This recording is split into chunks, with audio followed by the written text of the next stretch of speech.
আজকে বাইরের অ্যাটমসফিয়ারটা দেখো কত সুন্দর লাগছে। ভেবেছিলাম অনেকটা ভোরে উঠবো, বাট সেটা উঠতে পারিনি। এখন বেজে গেছে প্রায় 6:30 মতো। তাও এই সময়টা উঠে বেশ ভালো লাগছে। সরস্বতী পুজোর দিন সত্যি ভীষণ ভালো লাগে সকাল সকাল ঘুম থেকে উঠতে। বাইরেটা একটু ঠান্ডা ঠান্ডা ওয়েদার, খুব সুন্দর লাগছে। হালকা হালকা কুয়াশা পড়েছে, চারিদিকে পুজো হচ্ছে। তো চলো, সত্যি ভীষণ ভালো লাগছে চারিদিকটা। আর এই গাছের ফুলগুলোকে দেখে তো সত্যি মনটা আরও ভরে গেল। দেখছো কতটা কুয়াশা পড়েছে, চারিদিক পুরো সাদা হয়ে রয়েছে, এত কুয়াশা পড়েছে। আজকের দিনের এই সকালটা কিন্তু ভীষণ ভালো লাগে। হ্যালো এভরিওয়ান, আজকে সবাইকে গুড মর্নিং জানিয়ে আজকের ব্লগটা আমি শুরু করলাম। আশা করছি তোমরা সবাই ভীষণ ভালো আছো, আর আমরাও কিন্তু খুব ভালো আছি। চলে এসেছি তোমাদের কাছে আজকে আরও একটা নতুন ব্লগ নিয়ে। আর আজকের ব্লগটা কিন্তু হবে একটু অন্য রকম, কারণ আজ হচ্ছে সরস্বতী পুজো। তো সরস্বতী পুজোর সবাইকে জানাই অনেক শুভেচ্ছা, আর ছোটোদের জানাই অনেক ভালোবাসা।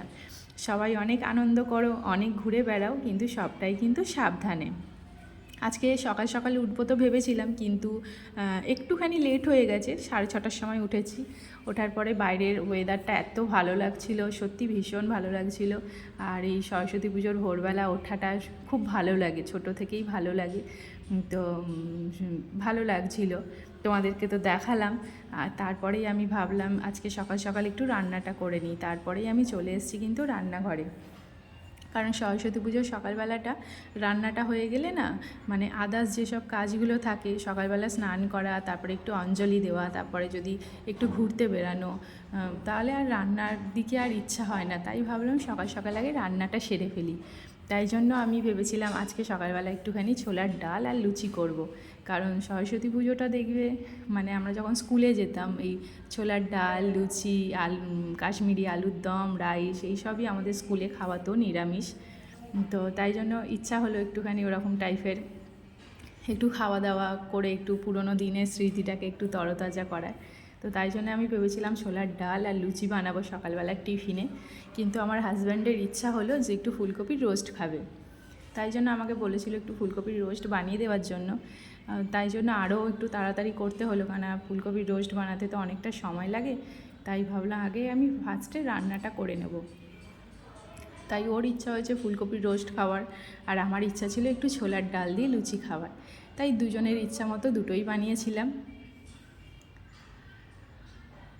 সর্বপ্রথমে আমি রান্নাঘরে এসে রান্নাঘরের কাজটাই সারার চেষ্টা করছি। আর আজকে সকালটা কিন্তু বেশ একটু ঠান্ডা ঠান্ডা পড়েছিল। আর সকালবেলা মানে যখন ছোট ছিলাম, সকালবেলা উঠে স্নান করা, অঞ্জলি দেওয়া, তারপরে বাড়িতে এসে একটু টিফিন খাওয়া, টিফিন খেয়েই তারপরে সাজুগুজু করে শাড়ি পরে চলে যাওয়া স্কুলে। এই দিনগুলো সত্যি ভীষণই মিস করি। এগুলো তো হয়তো আর ফিরে পাবো না, কিন্তু কিছুদিন পরে আমার তুয়া যখন একটু বড় হবে, ওর লাইফেও এই দিনগুলো আসবে, তখন ভীষণই হয়তো ভালো লাগবে। তো এখন তো ওকে হাতে খড়ি দেওয়াবো না, কারণ ও তো এখন সবই 9th মান্থ পড়লো। আর একটু যখন বড় হবে, 2.5 বছর 3 বছর, তখন ওকে হাতে খড়িটা দেওয়াবো। তো এখন তো ঘুমাচ্ছে, তাই জন্য আরোই আমার রান্না করতে একটু সুবিধা হচ্ছে, কেন উঠে পড়লেও আমাকে আর কিচ্ছু করতে দেবে না। তো চলো, তোমাদের সাথে কথা বলতে বলতে আমার কিন্তু রান্না প্রায় কমপ্লিট হয়ে গেছে। ফুলকপির রোস্ট বানিয়ে ফেলেছি, আর এখানে আমি ছোলার ডালটাও সেদ্ধ করে নিয়েছি। ওটা এবার জাস্ট খালি ফোড়ন দিয়ে নেব। এই দেখো, ফোড়ন দেওয়ার জন্য এখানে আমি সব কিছুটা দিয়ে দিয়েছি।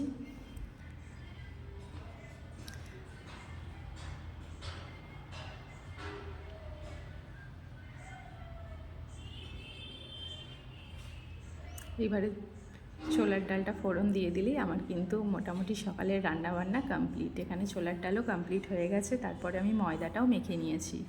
আর হ্যাঁ, দেখো আরও একটা জিনিস, সরস্বতী পুজোর মেন আকর্ষণ কিন্তু হচ্ছে এই কাঁচা হলুদ। এটা কিন্তু ভীষণ ভীষণ ভীষণই ভালো লাগে, আর কাঁচা হলুদটা দেখবে মাখতেও খুব ভালো লাগে। তাই সকাল সকাল রান্নাবান্নার পাটটা সেরে কাঁচা হলুদটাকে বেটে নেব। কাঁচা হলুদ মানে কেটে রেডি করে বাটতে যাব, তখনই আমার মাম্মা উঠে পড়েছে। উঠে পড়েই মায়ের কাছে চলে এসছে, এসে মাম্মার কোলে উঠে পড়েছে। ও আমার সাথে একটুখানি হলুদ বাটাবাটি করে নিল। ওকেও স্নানটা করিয়ে দেবো, কিন্তু এত সকালে আর ওকে স্নান করাবো না। ওকে একটুখানি আজকে হলুদ মাখাবো, হলুদ মাখিয়ে তারপরেই ওকে স্নান করাবো। ও ছোট থেকে দেখবে, শিখবে, ওরও ভালো লাগবে। এখানে আমি স্নান টান কমপ্লিট করে নিয়েছি আজকে, একটু তাড়াতাড়ি স্নানটা করে। আর এখানে আমি ঠাকুরে দেওয়া আমার হয়ে গেছে। তারপরে হঠাৎ করে হাজব্যান্ডের একটুখানি কাজ চলে এসছে, ও বললো আমি বেরিয়ে যাব, তাই জন্য চটপট করে ওর জন্য কয়েকটা লুচি ভেজে দিয়েছি, কারণ ও খেয়ে বেরোবে। আজকে বেরানোর কথা ছিল না, কিন্তু হঠাৎ করে একটু কাজ এসে গেছে, তাই জন্য বেরোতেই হবে। তাই জন্য ও বেরোবে, ওর খাবারটা রেডি করে দিয়েছি। আর এখানে ভাবলাম কি যে অনেকটাই লেট হয়ে যাচ্ছে, তাই তুয়াকেও একটুখানি খাইয়ে দিই, তারপরে বাকি কাজ হবে। আর অন্য দিনেও কিন্তু খুব ভালো খেয়ে নেয়, আজকেও একদম খেতে চাইছিল না, ভীষণ দুষ্টু করছিল। আর নিজের খাবারটাও কিন্তু আজ পুরো মানে কমপ্লিট করেনি, শেষ করেনি, অল্পটাই খেয়েছে। তাই ওকে আর আমি জোর করে খাওয়াইনি, কারণ জোর করে এই কান্নাকাটি করবে, খেতেও চাইবে না। তাই জন্য আর ওকে জোর করে আমি খুব একটা খাওয়াতে চাইও না। ও যতটুকু খেয়েছে ওকে খাইয়ে আমি উঠিয়ে দিয়েছি। আর এখানে ওর পাপা বেরোবে, ওর পাপাকে টিফিনটাও দিতে হবে, তাই জন্য আরও একটু তাড়াহুড়ো করছিলাম। এখানে এই যে ছোলার ডাল করে নিয়েছি, আর ফুলকপির রোস্ট বানাতে বলেছিল। ফুলকপির রোস্টটা না তাড়াহুড়ো করে মানে বানিয়েছি, খুব একটা ভালো হয়নি। এমনি খেতে ভালো হয়েছিল, কিন্তু যেরকম আর কি একটা রোস্ট হয় সেরকম হয়নি, এমনি টেস্ট হয়েছিল। তো চলো পাপাকে ও টিফিনটা আমি দিয়ে দিই, ও খেয়ে বেরিয়ে যাবে। আমরা আজকে অনেক সকালে ঘুম থেকে উঠে পড়েছি। এইবারে মাম্মা একটু হলুদ মেখে স্নান করে নেবে, তারপরে আমরা কি করব বাবা? আমরা বেরু করতে যাব, তাই তো? আমরা ননা ঠাকুর দেখতে যাব, তোমাদেরকেও দেখাবো, তাই তো মা? একটু হাই করে দাও। হলুদ মেখে স্নান করবি আজকে, দেখো হলুদ মেখেছি আমার মামা। মামা যে হলুদ মেখে স্নান করবি গো।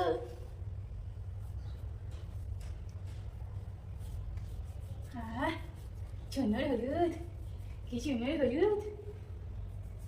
আরো ফর্সা হয়ে যাবে তো তুমি, আরো ফর্সা হয়ে যাবে।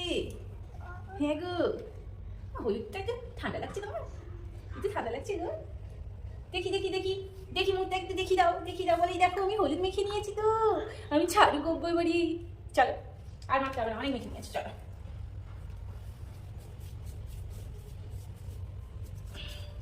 এইটা আমার মামা ইয়ালো ইয়ালো হয়ে গেল। হ্যাঁ হ্যাঁ মামা ইয়ালো ইয়ালো হয়ে গেল। মজা হচ্ছে বাবা? কি গো তুয়া, মজা হচ্ছে? হ্যাঁ কি গো মজা হচ্ছে? কই না শানি, কই না, কই না শানি, কই না। বাবারি বাবারি বাবারি।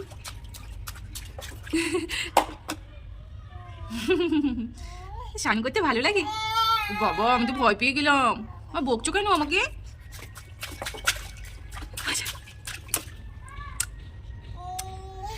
মজা মজা মজা মজা আসছে, মজা আসছে। করে নাও শানু, করে নাও শানু, করে নাও। পড়ে যাবে, উঠবে না।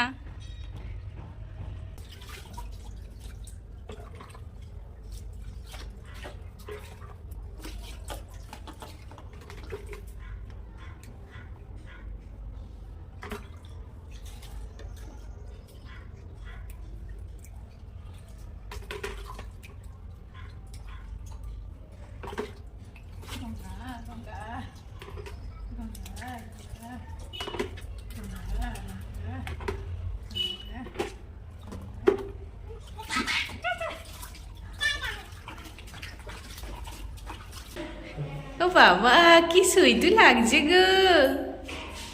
আর তুমি বের করতে যাচ্ছ, তুমি কি সেলফি তুলছো বাবা? কি গো, একটু হাই করো। কি মিট্টি সেজেছো তো। চলো চলো বেরো যাবো, চলো চলো। Bye bye bye bye bye bye. কই রে মাম্মা, চল। তো আর কিন্তু এটা প্রথম সরস্বতী পুজো, মাম্মাকে নিয়ে আমরা ঘুরতে বেরিয়ে গেছি। আর এইখানে দেখো প্যান্ডেলটা কি মিষ্টি করেছে, একটা ঠান্ডার দেশ করেছে। এখানে দেখো পেঙ্গুইন রেখেছে, তো দেখে ভীষণই খুশি হচ্ছিল। আর এটা আমাদের পাড়ার পুজো। তারপরেই চলে গেলাম রাস্তায়, আরও টুকটাক অনেক ঠাকুর দেখেছি, কিন্তু সবটা তোমাদের দেখিয়ে ওটা হলো না। আর তারপরে এই ঠাকুরটা দেখো, এটা কিন্তু ভীষণই একটা সুন্দর করেছে, আর ভিতরে কত রকম কাজ করেছে।